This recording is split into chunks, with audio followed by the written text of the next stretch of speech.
Bonjour tout le monde, merci d'être ici. On va parler de quelque chose, d'un sujet qui est important, la question climatique, qui malheureusement n'est pas bien représentée dans cette élection fédérale. Pendant que bien du monde parle de sécurité en des termes militaires et économiques, nous, au Parti vert, on comprend que la plus grande menace à notre souveraineté, la plus grande menace à notre économie et surtout à notre bien-être, c'est d'abord et avant tout, et ça demeure, la crise climatique. Cette menace, elle est déjà là. Au Québec, comme ailleurs dans le reste du pays, la crise climatique, elle est réelle, elle est sentie par plusieurs communautés et elle menace nos vies, notre économie et notre souveraineté. En 2023, c'est plus de 45 000 Québécois et Québécoises qui ont été déplacés de leur foyer à cause des incendies de forêt qui ont ravagé le nord du Québec. C'est un record. À Sept-Îles, à Val-d'Or, dans les Laurentides, il y a des gens qui ont dû fuir en quelques instants en apportant peu de choses avec eux, qui ont connu le trauma du déplacement. Et ça, sans pouvoir souvent, encore une fois, ramasser leurs effets personnels, qui ont perdu leur maison. À Lebel-sur-Quévillon, on avait des flammes qui s'élevaient à la hauteur des bâtiments. L'évacuation complète d'une ville, ici au Québec, en 2023, c'est quelque chose qu'on ne veut pas revoir. En Abitibi, il y a des gens qui n'ont toujours pas retrouvé leur maison. Puis pendant ce temps-là, on a la hausse des océans qui s'effectuent. On a l'érosion côtière qui affecte la Gaspésie, la Côte-Nord, la mer qui ronge le côté des rives, qui affecte les routes, l'infrastructure. Et on a des tempêtes de plus en plus violentes. En 2022, on a eu ce phénomène rarissime, mais qui va devenir de plus en plus courant, un ouragan qui a affecté l'Atlantique en ravageant les îles de la Madeleine, le littoral de Terre-Neuve également, qui a laissé des milliers de Québécois sans électricité pendant plusieurs jours. On a des tornades aujourd'hui au Québec. Il y a 20 ans, c'est quelque chose qu'on voyait à peine. Et maintenant, on a entre 6 et 12 tornades par année, dont plusieurs qui sont de force F1 et F2, qui arrachent les toits, qui déracinent les arbres, qui coupent les lignes électriques. Ça, c'est une nouvelle réalité à laquelle on doit aujourd'hui s'adapter. À travers le Canada, en 2023, c'est 230 000 personnes qui ont été déplacées à cause d'incidents reliés à la crise climatique. C'est un sommet historique et quelque chose qu'on ne veut pas voir se répéter. C'est pas juste une crise qui devient de plus en plus humanitaire et sécuritaire, c'est aussi une crise de santé publique. L'an dernier, on a eu les feux de forêt. Il y a 2 ans, les feux de forêt qui ont recouvert les rues de Montréal, de Toronto, d'Ottawa avec une fumée âcre, difficile à respirer, des millions de personnes qui ont respiré donc un air qui était toxique, et les impacts à long terme de ces nuages de fumée-là vont se faire ressentir sur les poumons des enfants, sur la santé des personnes âgées, sur les risques de cancer et de maladies cardiovasculaires qui sont importants. La crise climatique, elle a un impact de santé publique qui est réel et qui doit être pris en considération.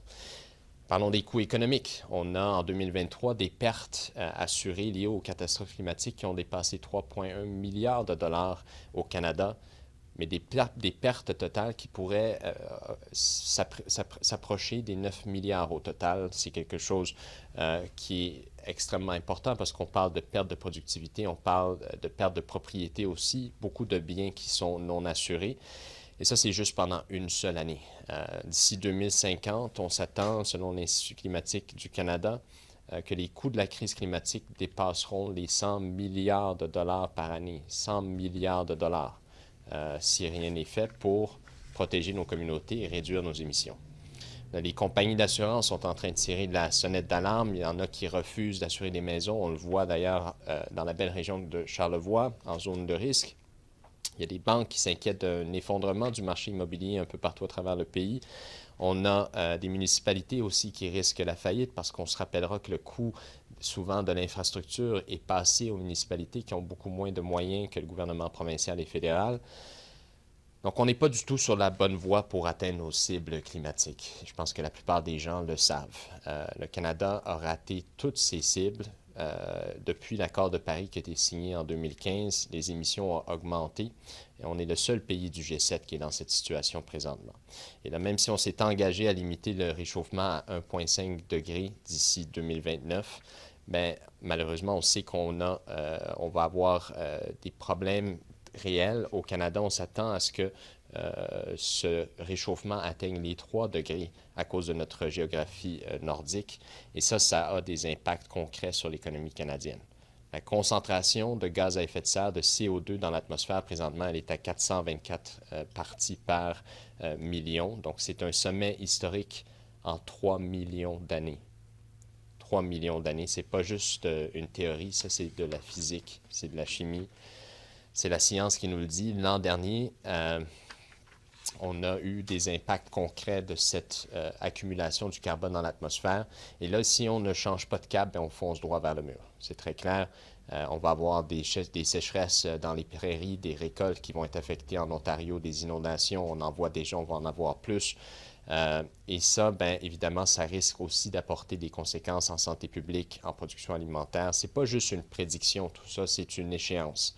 Mais il y a une autre voie qui s'offre à nous. Il y a une voie qui est juste, qui est ambitieuse, qui est verte.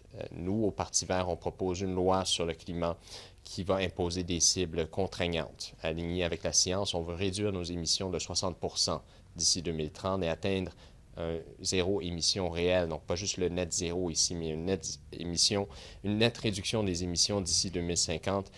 Pas du net zéro, encore une fois, mais du zéro émission. Chaque secteur économique aura un budget de carbone et ceux qui dépasseront ce budget-là vont devoir payer. Pas les contribuables, les entreprises. On veut éliminer toutes les subventions aux combustibles fossiles. Aucun nouveau projet d'exploitation et d'exportation des émissions de l'industrie et des industries fossiles ici au Canada ne verra le jour sous une gouverne verte. Et puis d'ici 2045, bien, on veut mettre fin à la production et l'exportation de pétrole. Donc, on veut investir plutôt massivement dans les énergies renouvelables, que ce soit au niveau du solaire, de l'éolien. Il faut qu'on ait du stockage de longue durée. Il faut qu'on ait des fils de transmission électrique, un réseau de transmission électrique pan-canadien d'est en ouest. Et ça, on veut le faire sans laisser personne derrière. Il faut parler de la transition juste pour les travailleurs de l'industrie pétrolière et gazière au Canada. On va adopter une loi sur la transition juste pour garantir un soutien aux revenus, des formations pour aider les employés de ce secteur-là à plutôt équiper les Canadiens, les communautés à travers le pays avec les ressources et les technologies nécessaires pour faire face au changement climatique, pour décarboniser notre énergie et notre économie. On va créer, on l'a annoncé récemment, un corps national de défense civile, entre autres pour restaurer les écosystèmes, pour prévenir les feux, répondre aux urgences, augmenter la résilience des Canadiens face au changement climatique. Ça, ce sont des milliers d'emplois qui sont verts, qui vont servir à protéger le Canada et protéger nos communautés des impacts des changements climatiques et d'autres menaces, incluant celles venant de l'extérieur. Parce que, bon, pour rebâtir notre pays, bien, il faut s'assurer aussi de répondre à la question climatiques. Ce sont des dangers qui existent présentement, qui affectent des milliers d'entre nous et ce qu'on voit, ce qu'on entend de la part des conservateurs et des libéraux est bien en deçà de la marque nécessaire. Finalement, on veut appliquer pleinement le projet de loi C-226, le projet de loi qu'Elisabeth May a fait passer à la Chambre des communes pour avoir un véritable bureau national de la justice environnementale. On ne veut plus d'eau empoisonnée dans les communautés autochtones. On ne veut pas avoir d'autres situations où des communautés, notamment autochtones, sont exposées plus que d'autres à la pollution environnementale. C'est inacceptable au Canada en 2025. Et sur ce terme-là, bien, il faut dire que la justice climatique, elle passe et elle va continuer à passer par la question de la réconciliation. Il ne reste pas beaucoup de temps pour faire face au changement climatique. On parle d'environ 5 ans. Et les 5 prochaines années bien, vont déterminer si le Canada va devenir un exemple malheureux pour le reste du monde ou un exemple de ce qui peut être fait quand une nation décide de se prendre en main et d'entrer dans l'économie du futur. Nous, on choisit l'action, au contraire des libéraux qui viennent de couper le budget de voyage, par exemple, des membres, des scientifiques qui participent dans les conférences internationales sur le climat, une décision qu'on condamne fermement. Je passe en anglais.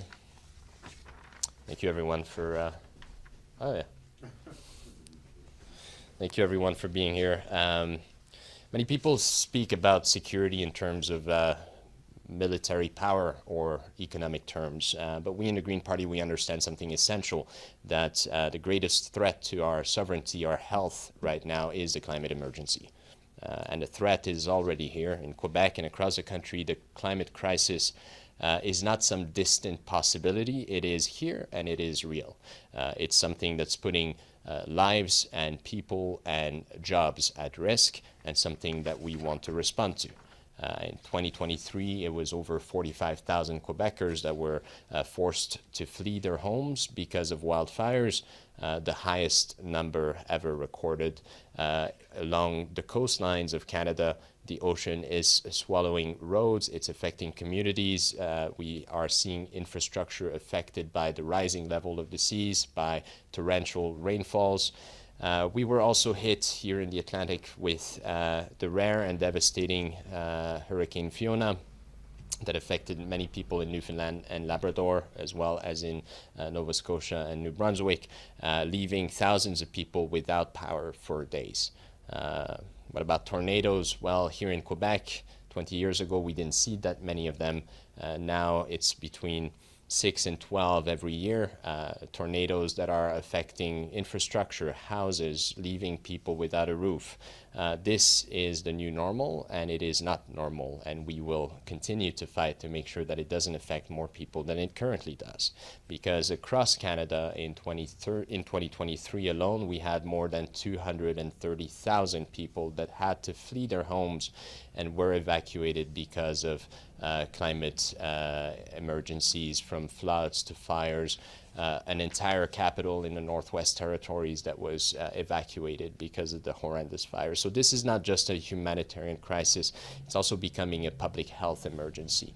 Last year and the year before, we had the smoke from the wildfires affecting people here in Montreal, in Ottawa, and Toronto, with concrete impacts on the health of children, of elderly people, of people who have already cardiovascular diseases, and we haven't seen the end of it. We will see the long-term consequences of breathing that smoke in the years to come.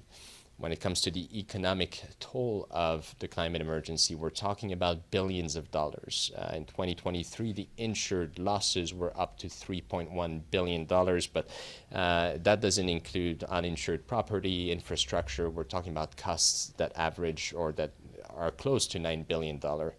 But that's just for 1 year. And looking forward, the Canadian Climate Institute is warning us, all of us, that the cost of the climate emergency could go up to $100 billion, and that's by 2050. Now, when insurance companies are raising red flags, we need to listen. Some insurance companies are already not covering new homes or existing homes in high-risk areas, and that is creating a risk, of course, for lenders. There are people who are bracing for a housing crash because of the climate emergency, because many of our communities right now are in danger of seeing homes being swallowed by the sea or by wildfires. The burden of this is also transferred to the municipalities, and they don't have the cash necessary to adapt the infrastructure needed to face climate change. So Canada right now is not on track to meet its climate targets and its climate goals. In fact, we've missed every single target we have committed ourselves to since the Paris Agreement. Our emissions have actually risen, and we're the only G7 country where that's the case. This is not a great thing for Canada, for Canadians, nor is it for the rest of the world. Because while the rest of the world pledged to limit warming to 1.5 degrees Celsius, we know that we're going past that right now. And it is likely that in Canada, because of our northern geography, we reach levels of warming that could go up to 3 degrees with devastating consequences. If we stay on this path, we will face droughts in the prairies. We will face crop failure in Ontario. We will have more communities affected by floods, by wildfires. This has concrete, direct results and effects for communities across this land. It's not just a forecast, it is a timeline, and it is one that we need to pay attention to in this election. But there is another way. There's a just way, there's a green way, there's an ambitious way. Our party, the Green Party, will table a climate act that will mandate science-based targets. We want to reduce emissions by 60% by 2030. And when we talk about reaching zero emissions. We're talking about real zero, not net zero, and we want to reach that by 2050. How do we do that? We need every economic sector to have its own carbon budget, and polluters who go beyond that budget, they need to pay, not taxpayers, polluters. And we need to eliminate the fossil fuel subsidies. Canada continues to fund this devastating these devastating enterprises in this industry that is largely owned by foreign investors at the expense of Canadians, at the expense of our future, and this is simply not something that we can continue. We need instead to invest in renewables. We have solar, we have wind, we have every possible renewable energy forms that could transform Canada into an energy superpower fit for the 21st century. That is not what we're hearing right now from the Conservatives or the Liberals, who want to take us back to the age and the days of fossil fuel exploitation.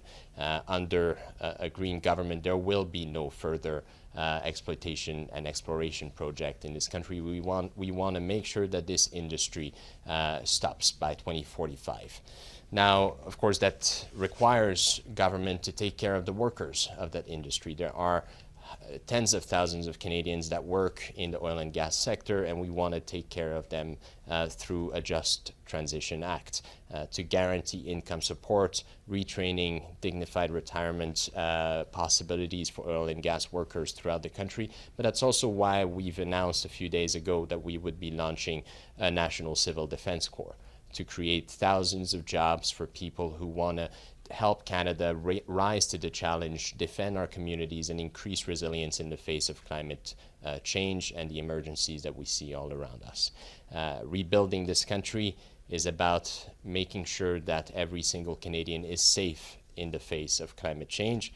So climate change is a threat, and it is one that we all need collectively to address right now. But we also need to talk about environmental justice. Elizabeth May, in this last parliament, was able to pass Bill C-226 about environmental justice, and we want to ensure that we create the National Office for Environmental Justice to make sure that there is no more poisoned water in so many Indigenous communities, that we protect vulnerable people from the effects of pollution throughout this country. Climate justice is also about reconciliation throughout Canada. Let's be clear, we are out of time now. We have 5 years to truly transform our economic systems to free ourselves from our dependency on climate affecting fossil fuels. And that will determine whether Canada can actually lead in the 21st century's economy or become a cautionary tale. On our end, we are choosing action. It's unfortunate to see the Liberals cut the budget for IPCC scientists right now at a time when we need more Canadian science and participation in international discussions around climate. We see right now that the Liberals are abandoning more and more the climate agenda. Nothing quite so surprising after seeing this government fund a pipeline over the past few years with our tax money. But this is something that we pledge to address in this coming parliament. We need more green voices in Ottawa to make sure that we have real climate action now. Thank you. Merci. Question? Mr. Pedneault, the last Canada carbon rebate arrives tomorrow. This payment obviously arrives during an election. How appropriate do you think that is, especially since the rebate is paid in advance of Canadians paying the carbon tax? In other words, this is free. It's money that a lot of people have been spending because of the carbon tax, right? So it's a rebate. Canadians are entitled to receive that rebate. Of course, however, it's not the best time when it happens in the middle of an election campaign. I think that a lot of people will criticize this as being a bit of a Liberal gift right before the polls. But let's be clear, the Liberals are backtracking on climate action at a time when we need more aggressive climate action to protect communities throughout the country. We are seeing a Liberal government that fought tooth and nail to defend its carbon tax, a carbon tax that we also supported because it was the only action that this government actually took on climate. But now they have backtracked on the carbon tax because it was subjected to attacks from the Conservatives. I don't call that courage. I don't call that pragmatism. I think courage and pragmatism calls on Canada to really decrease its emissions and help Canadians face the climate emergency, transform our economy, and help communities decarbonize our economic systems. That is what pragmatism and courage looks like, not a Liberal government backtracking because they're under Conservative attacks. The Greens have not met all of the criteria required for the federal debates. We did. All three? For the debates? For the debates, we for the did. federal debates. Two of them, yes. 2 of the 3 criteria. Yes. Therefore, there are, some calls, some people who say that you should not be participating. How do you respond to that? I think debates require as broad a participation as possible. I've been on the record saying that I think that even the PPC should be at the table because those are issues and views that Canadians actually hold. I don't agree with Maxime Bernier and the PPC's views, but I think that democracy in Canada benefits from as many voices around the table as possible to make sure that Canadians are well informed ahead of the polls. It is not true that most Canadians right now are thinking about the Liberal Party or the Conservative Party as the only two options. There are many other options around the table, the Bloc Québécois, the NDP, Greens, PPC and other parties. I think, we faced challenges in getting at the debates for many, many years before Elizabeth May was finally invited. I think it simply benefits Canadian democracy to have the Greens at the table and as many voices to debate the future of our country. And I'm excited about the debates coming up. How is the Green Party's climate strategy fundamentally different from that of other parties? Well, the others don't actually have a climate strategy right now. We're seeing the Liberals say a lot of good things, but when it comes to doing the work, they prefer to fund pipelines and help the industry, the so-called Canadian oil and gas industry that's owned by 70% by foreign interests. With our tax money, they prefer to help that industry continue to extract our resources to help people abroad make more money. And I don't think that's a legitimate or a serious climate policy here. The Greens have been ringing the alarm bell for 40 years about the climate emergency and about environmental destruction throughout this country. And right now, Canadians are faced with the very real prospect of losing their homes or having to move to other parts of the country because the areas where they live are more affected than others by floods, wildfires. That's not the kind of Canada that we want in the future. As a young person, and I'm meeting with a lot of young Canadians right now, there's a lot of anxiety in the air. And that anxiety is directly caused by these status quo parties that say a lot of good things about the environment, but actually don't put in neither the work or the resources needed to transform our economy the way it needs to face the climate emergency.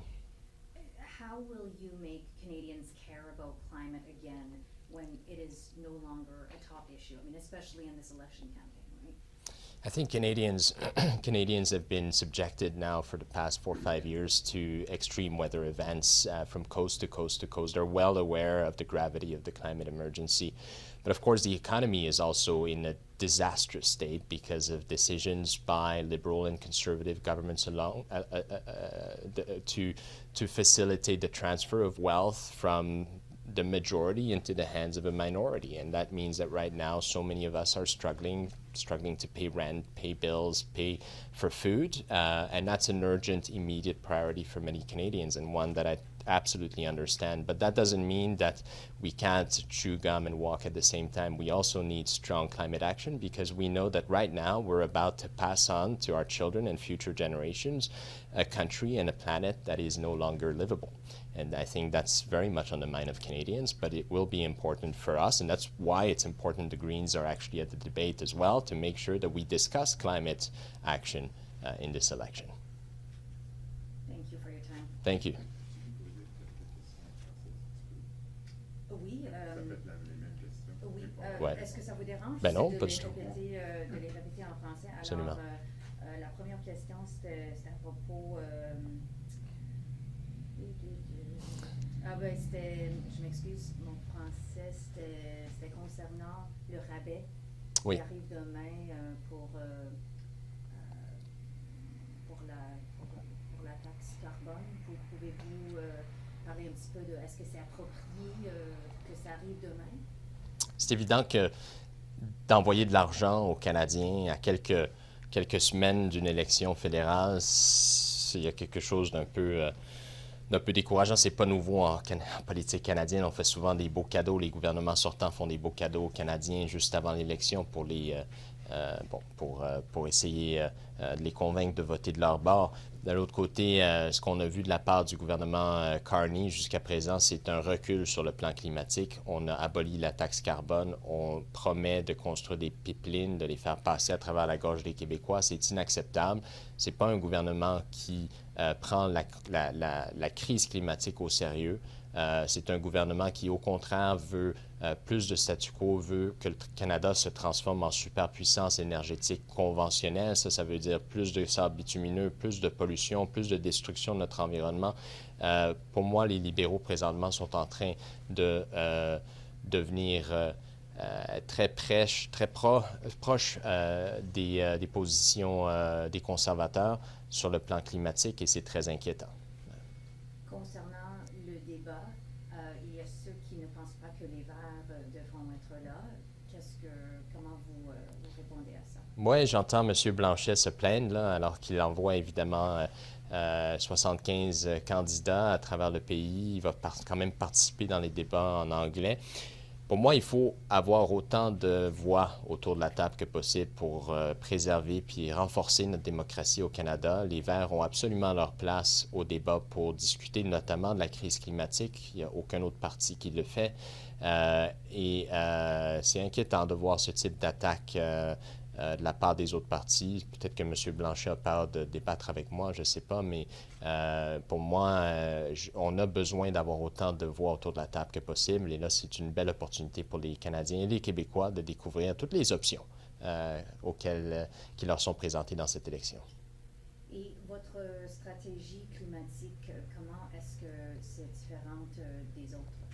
Les autres partis n'ont pas vraiment de stratégie climatique. Ils ont des slogans environnementaux, ils nous présentent des belles solutions comme si ils se préoccupaient réellement de l'environnement. Mais ce qu'on sait de la part des libéraux et des conservateurs, c'est qu'ils sont plus intéressés par maintenir le statu quo, continuer à financer avec nos deniers publics une industrie qui est possédée à 70% par des intérêts étrangers, plutôt que de se préoccuper des dizaines, des centaines de milliers de Canadiens qui sont présentement affectés par les changements climatiques.